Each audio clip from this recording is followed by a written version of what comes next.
Rover. When North Melbourne began its ambitious team-building programme in 1973, the name of Barry Cable was at the top of its shopping list. The Little Master had thrilled the club with his performance in 1970, winning the best and fairest and finishing fourth in the Brownlow, in a team that finished bottom of the VFL ladder. Cable returned in 1974 from Western Australia and was one of the great players of North Melbourne's emergence as a football power. Cable's handball delighted football fans and fitted in perfectly with the brassy style at Arden Street. The blonde West Australian was the total professional and had the decorations to prove it. There have been few players more feared in recent years than Hawthorn's rugged skipper Leigh Matthews. Tagged Lethal Leigh by the media, Matthews has the ability to win football matches with brilliant solo bursts and the physical attributes to stop opponents in their tracks. In 235 games, Matthews has kicked 581 goals. That's more than the late John Coleman, John Peck and Alex Jazelenko. And he's the 12th highest goal scorer in league history. Matthews is a rover who believes football is a physical contact game and should stay that way. Bobby Skilton's dominance in Brownlow medal voting from 1956 until his retirement in 1971 is testimony of his greatness.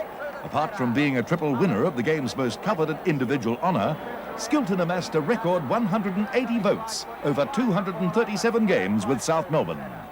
He was a rover of remarkable courage and seemed to be at his best when the Swans were at their lowest ebb. And over those years, that was often. Captain for 11 years, South's best player 8 times and 25 times Victorian representative, Skilton bowed out of the game with only one regret. In that long career, South had made only one finals appearance. Our Rovers for the Hall of Fame. Out of that trio, Ron Casey, who have we? One player selected to rove to the side, Bob Skilton.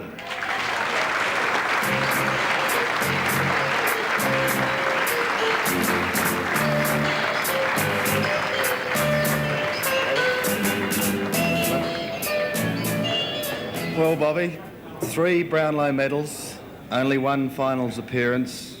Would you ever give back one of those Brownlows to play and win a grand final? Well, very much so, yes. It's football's a team game and winning is the vital thing. And my most enjoyable year in football was easily 1970 when South Melbourne made the finals for the only time in my career. And the ultimate in any footballer's lifetime would be to play in a premiership side. And I've always been envious every grand final day. What do you think South lacked in those years to make it into a grand final and win one? Well, the first thing is administration, and no club can ever be premiers without administration in the first place, and then it runs down the line. The administration gets the players, and they also get the right coach, and it's an overall thing. You can't have one without the other. Bobby, you're a very loyal player with your club, stuck with them for a long, long time through many games, thick and thin. What are your thoughts now on players, and a lot of them younger players, that are swapping and changing clubs, well, almost at will? I can understand some of the older players, wanting to play in a premiership side or in finals, and I can see the feeling in the players moving under those circumstances. But for the life of me, I can't see why players, just do not do their utmost to try and lift the team. If they're, I didn't want to play with South Melbourne. I asked for a clearance to Melbourne well before I started with South Melbourne.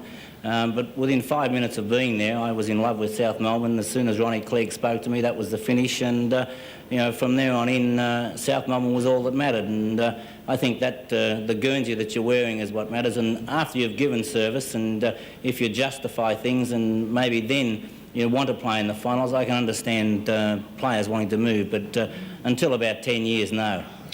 Lou and Jack might like a hand in perhaps answering or asking this particular question. You've had a stint at coaching. Tell me, is it harder than being a television commentator? Oh yeah, far harder, but if I was going to coach again, I wouldn't mind coaching the leftovers from this team tonight, those that don't get a game. Bob Skilton, well done. Rover on 7th Hall of Fame.